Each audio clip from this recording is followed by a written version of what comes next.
Hello, I'm Dark Shadow, and today in Stormbound I'm going to be giving any new beginners out there some tips on things that they might not be aware of when they're just starting up in the game. So for all you new players, this video is for you. Now the first thing straight away that I wanted to talk about, let's see here, is the matter of big cards, right? So you see a really strong card, maybe like Visions of the Grove, or for example, right, if we go all the way over here, you see a card like this, Crazy Bombers, dealing 8 damage, spread all around, or at level 1-7, that's a fairly powerful effect, and, the second you get it, you might want to just chuck it in your deck. But here's the thing about big cards, is that while they are very good, playing one single card on a turn isn't exactly the best thing, right? Because there's a factor of the value of every play that you make. So if you put down this one card, Crazy Bombers, on your 9 mana turn, and you get rid of everything on the board, I mean, that's fine. But let's say that on their next turn, right, you're up on their front line with your Crazy Bombers, but the next turn they throw this at you, and they push you all the way back to your baseline. You don't have any other units on the board to hold the front line, to give them something to try and deal with and keep them busy. You only played one card, so you don't have that. However, right, if you have a deck like this, let's say that on mana turn 9, right, I can win the game if I have my Forgotten Souls, the Potion of Growth, and the Westwind Sailors. I put this on their baseline, I buff it up, and then I push it into their base. That can win me a game, instead of playing just one really strong card. And that brings us into the matter of a mana curve. Now, a mana curve is the average cost of every card within a deck.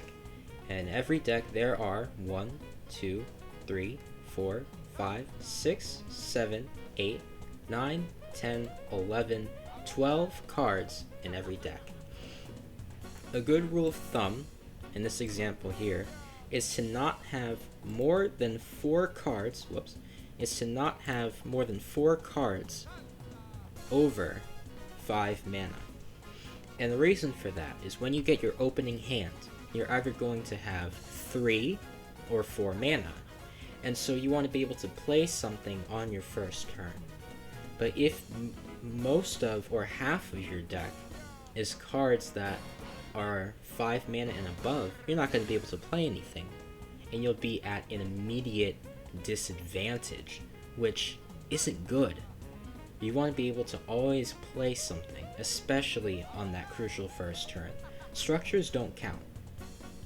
Structures don't count because they usually require one of your units to be on the board, like the Hearth for example, or some other prerequisite that needs to be met for the building to trigger.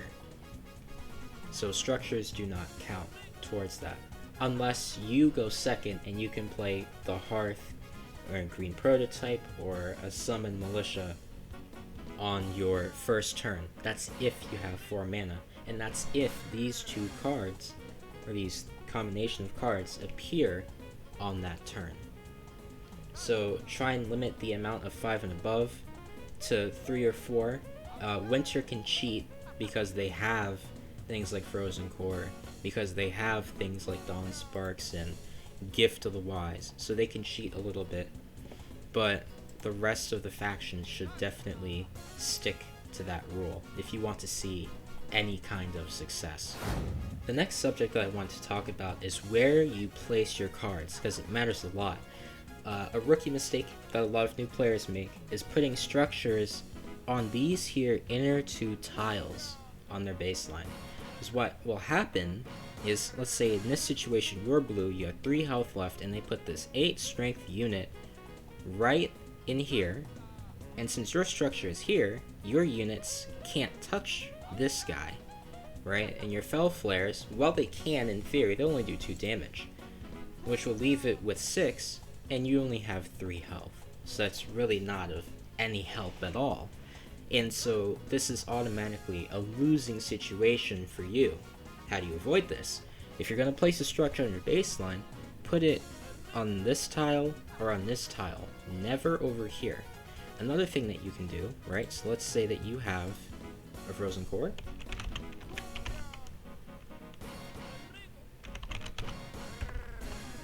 There we go. I need to learn to spell.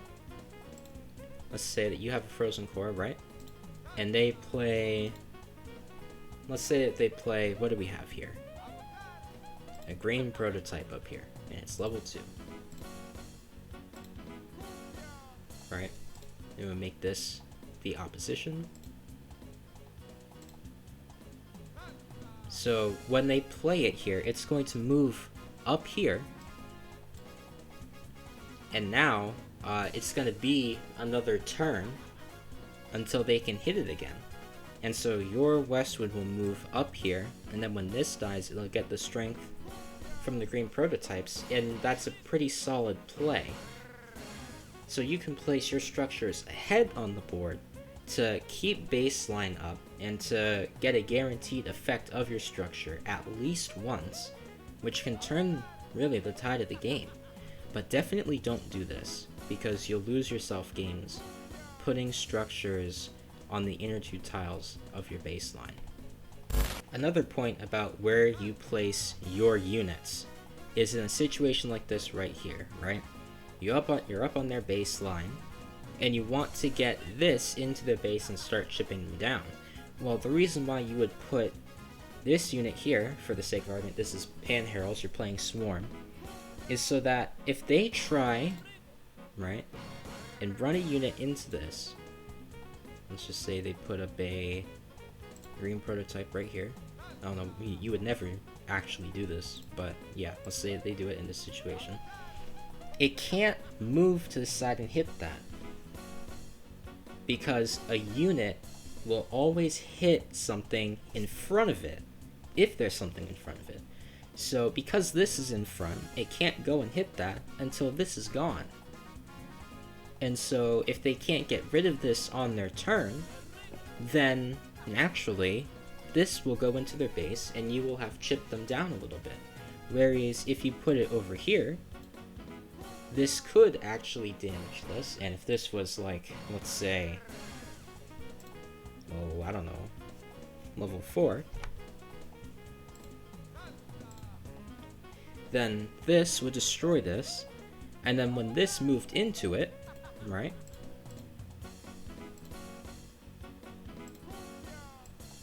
and then when this moved into it, after losing 2 strength,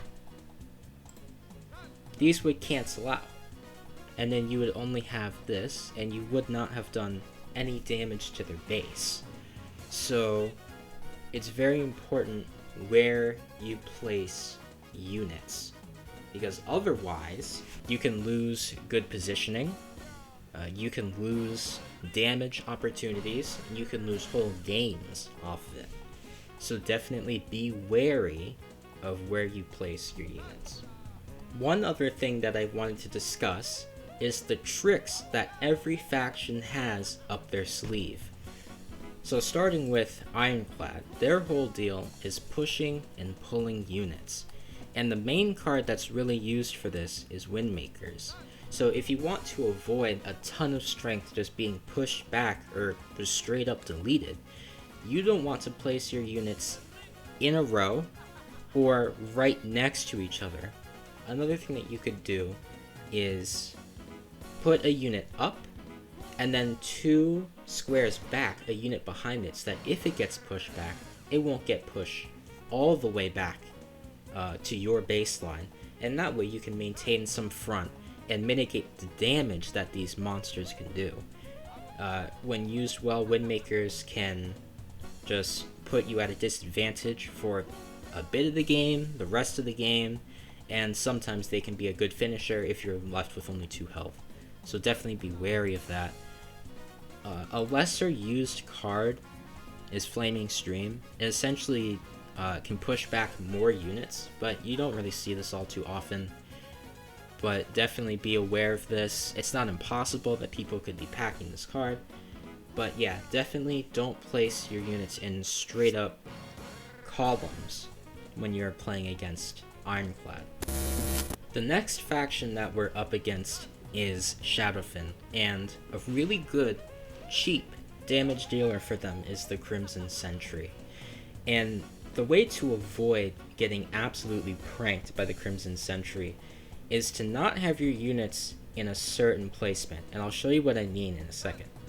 Okay, so in this situation, you're blue, and this is the Crimson Sentry. In this type of formation, since when it dies, it'll damage and poison everything bordering it, meaning these tiles here, which 2 of your units are on, it will get both of them, and then they can do something like a Marked as Prey to convert your units.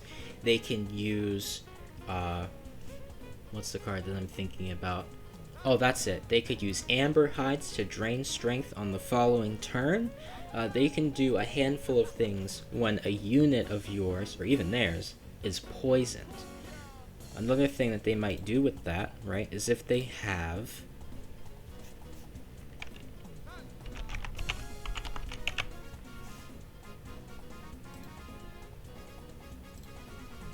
If they have Hairy Chestnuts, they can self-damage, and then they can get its effect going, because every time it takes poison damage, it'll drain health from your base. And that's not something that you want to help them do. So be careful of placing your units in formations like this against Shadowfin. Now, when you're up against Winter, you're going to need to be careful of their freeze tactics.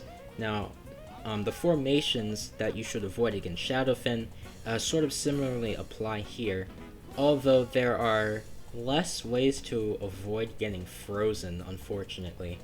Because of the way Frost Hexers work, they can just place it and freeze you automatically. Just because they've frozen you doesn't necessarily mean there will be follow-up, but there most likely will, either from a Wisp Cloud, or an Icicle Burst, or in less common cases of Midwinter Chaos. This card isn't played as often. It got nerfed. Another thing that you can't always do so much about is Moment's Peace, because you don't know if they're gonna maybe play a 1 cost on their 6-mana turn and then hit you with this. So there are just less ways to really prepare for that sort of thing. Something that you can do though is if you've seen them play Wisp Clouds once, try and place your units as distant from each other as you possibly can. It's no guarantee you won't be hit by Wisp Clouds, but you can definitely take steps to ensure that you mitigate the damage that they can do to you. Icicle Burst, not too much you can do about it. If you get frozen and they have more than 0 mana, and you know they have it, you can wager that they're going to hit you with it. So just always be careful about that. The last faction that we have to deal with is Swarm. Now Swarm is a little bit different. They don't really have any sort of status effect to really hit you with, like poison or being frozen or getting pushed back. What their deal is a very rushed play style. They're going to run up to your base, they're going to put units on your base, too many for you to be able to handle in a single turn or even multiple turns, and before you know it, all your base health will be gone. They'll hit you with this and it's a game over. How do you avoid this? Well, see, it's kind of difficult depending on the deck that you have. Shadowfin is a very good matchup because of mass deletion of units. None of the units that Swarm has are particularly beefy. Like, this drops a lot of strength, but it's kind of slow. It costs 5 mana. You don't always exactly want to use it, even though it's good. This will just rush into your base. So how do you prevent getting rushed by them? Well, I'll show you. So, in the matter of defending against Swarm units, mainly units that move 2 or even 3 tiles at a time, here's something that you can do. Right here, just above your baseline, if you place units like this, right? If they try and put something on this tile to run in, obviously it's going to hit this. Same deal with this tile, it's going to hit this. Or you could also alternatively do this, right? But the reason why this formation isn't as good is because they can just clear this out and just run in. Alternatively, another thing that you might be able to do is if you have a unit with no movement, you could simply just put this down here, and then maybe put another, I don't know, another unit here, and then, I don't know, maybe just try and fill up this space here so that they cannot just rush into your base and give you damage, and then that'll soften them up a little bit, and then you can just clean up and try and push forward on the board. But if this is a nice last ditch little effort, or just something quick that you can do to prevent getting curb stomped by high movement, and then that'll give you a bit more of a chance to recover and you know, not lose. And that is it. Those are really the main tips that I have for people who are new to Stormbound, wanting to pick up the game, and I definitely recommend using the website that I showed you earlier, Stormbound Kitty.